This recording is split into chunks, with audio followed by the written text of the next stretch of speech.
What's going on YouTube? This is Devin coming back at you with another video today on PubSop MTG. Glad to have you here. So far out of the new crossover with Transformers, I have made 2 deck techs, one with Megatron and one with Optimus Prime. So if you do want to check that out, I posted a link on the video so that you can go check that out. But today we're going to be going over Soundwave Sonic Spy and Soundwave Superior Captain. I feel like this should be flipped because you're going to be a spy in a briefcase and then you're going to be a Superior Captain as the robot, but I'm not going to tell them what to do. But this is a pretty cool commander and it's really focused on token. He again has that more than meets the eye cost, 4/5 mana for Esper colors as well. Whenever one or more creature tokens you control deals combat damage to a player, exile target instant or sorcery card with mana value equal to the damage dealt from their graveyard. Copy it. You may cast the copy without paying its mana cost. If you do, convert Soundwave. On a backside, he is a legendary artifact and he reads, whenever you cast a spell with an odd mana value, convert Soundwave. If you do, create Ravage, a legendary 3/3 black robot artifact creature token with menace and death touch. It does also read, whenever you cast a spell with an even mana value, convert Soundwave. If you do, create Laserbeak, a legendary 2/2 blue robot artifact creature token with flying and hexproof. So what's really cool about this card is Soundwave is actually a communications officer of the Decepticons and Megatron spy. So this is very flavorful and on point because he also does have a lot of different creatures working with him like Laserbeak and also Ravage. So I think this is pretty flavorful and on point. I like this a lot, and this is pretty great because it is in a token theme, which is pretty powerful in my opinion. Also, because he is a spy, I think it's pretty flavorful that he uses his tokens that he makes to go ahead and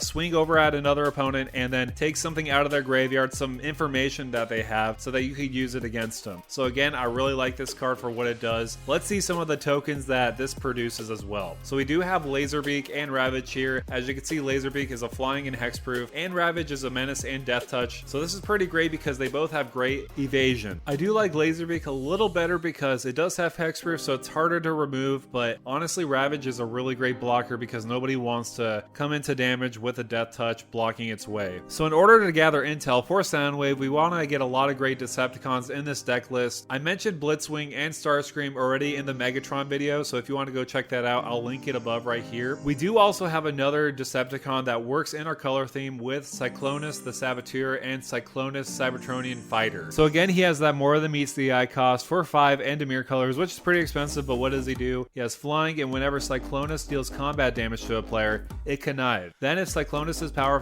is 5 or greater, convert it. It has living metal and has flying, and whenever Cyclonus deals combat damage to a player, convert it. If you do, there's an additional beginning phase after this phase. So getting an additional phase is pretty powerful, and conniving is pretty powerful too because you get to draw cards and then discard cards and put 1/1 counters on Cyclonus as well. So this is a pretty good fit. I mean, it doesn't really fit with a token theme, but we got to add some Decepticons in here so that we can make it feel more thematic with Soundwave. So what we want to make sure we do is have a lot of really great token generators on the field so that we could get as much damage as we can or not as much damage as we can, because Soundwave does say whenever one or more creature tokens you control deal combat damage to a player, exile target instant or sorcery spell with mana value equal to the damage dealt from their graveyard. So say for example they have a demonic tutor in their graveyard and you want to use it, you want to make sure you deal 2 total damage with tokens. Or if someone has a Peer into the Abyss in their graveyard and if you want to use it, you have to get 7 total damage. It can't be 8, it can't be 6, it has to be exactly that number. So just to forewarn you when you're making these token creatures. So instead of getting a lot of different variations of tokens where they're like 3/4s or like they're 5/5s or if they're 6/6s, we're going to make sure we get a lot of 1/1s on the field so that we could divide and conquer. Say, oh, I want to attack with 2 tokens so I could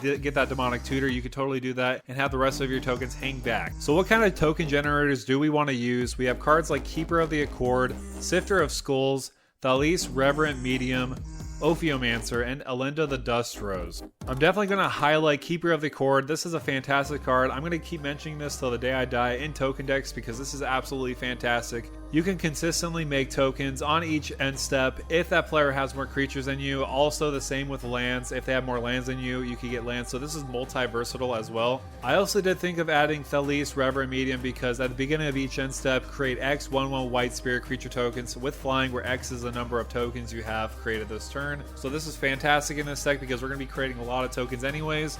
And so why not have some evasive flying 1/1s so that we could get that exact damage And because this is also a sacrifice theme, I thought Elinda the Dusk Rose would be perfect in here because a lot of creatures will be dying, and when we sacrifice Elinda, we'll have a lot of tokens to abuse and use to win the game. So because a lot of tokens are entering the battlefield, we might as well abuse the fact that we can get a lot of card draw out of it. We have Marnius Calgar that came out of the new Warhammer set. This is an absolute beast of a card. Honestly, I think it's a super powerful commander, and this is a perfect fit for the deck because whenever one or more tokens enter the battlefield under your control, you draw a card. Recently, last month, I did make a deck tech on him, so if you want to go check that out, I'll post the link above this. But moving along, we do also have Benny Bragg, Zoologist. This is a great card too because at the beginning of each end step, if you created a token this turn, you draw a card, no other stipulation there. Some other really great cards to add into this list would be Welcoming Vampire and Mentor of the Meek. Whenever one or more creatures with power 2 or less enter the battlefield under your control, draw a card. This ability only triggers once, or you may pay 1 if you do draw a card with Mentor of the Meek. So honestly, these are really fantastic in the deck, so you can get a lot of card draw, and I think card draw will definitely get you consistent wins out of this deck for sure. Not only can we benefit from card draw, but we have a lot of really great benefits to our tokens as well. We have Teysa Karlov, Teysa Orzhov Scion. There's definitely a lot to like with these two cards because they really definitely synergize with tokens. If a creature dying causes a triggered ability of a permanent you control to trigger, that ability triggers at additional time. So we have a lot of really great sack outlets and pingers in this deck that I'm going to show you in a little bit. And also creature tokens you control have vigilance and lifelink. Also, since we're making a lot of white creatures, Teysa Orzhov Scion will give us some good removal. And on top of that, give us some tokens as well whenever another black creature you control is put into the graveyard from play. And if we want to buff up our tokens, we could use Prava, the Steel Legion, and Elish Norn. These two provide an excellent anthem for our creature tokens so that we could swing in for a lot more damage than we normally would with 1/1s. So let's make our army even bigger by using Anointed Procession and Kaya Geist Hunter. These two cards will definitely provide us for getting those extra tokens on the field so that we could swing in for more damage as well. So if our tokens aren't doing the job for killing our opponents, we have a lot of really great sack outlets and death triggers. I play a lot of sacrifice builds, so that's why you might see these come on lists a lot more than usual. I think it's because I do play a lot of sacrifice decks, so these may seem a little repetitive, but they're really good in the deck. We have some great sack outlets like Viscera Seer, Ashnod's Altar, and Braid's Arisen Nightmare. I especially like Braid's Arisen Nightmare because they can provide us card draw as well, and player lose 2 life as well. Also, we do have some great pinger options like Blood Artist, Cruel Celebrant, Zulpor Cutthroat, Elasso Core, Sadistic Pilgrim, and Bastion of Remembrance, all essentially doing the same thing. Whenever our creatures die, we try to ping our opponents to death to win the game that way. So now it's time to wrap up with my final thoughts about Soundwave Sonic Spy. I think it's a really fun commander for that Esper token deck. I know we already had a token generator commander came out with Warhammer with Marnius Calgar. I think I like Soundwave a little better because instead of just doing the normal card draw, it's doing a lot more by making tokens and then stealing your opponent's spells in their graveyard. Plus, it doesn't say that you exile it or you have to remove it from their graveyard in one way or form, so you can keep on repeating that. If they have a demonic tutor again, making that example, you can keep on using that demonic tutor from their graveyard to definitely find some fun win cons there. So let me know down below, what do you think of Soundwave Sonic Spy? And with that out of the way, thank you for stomping by.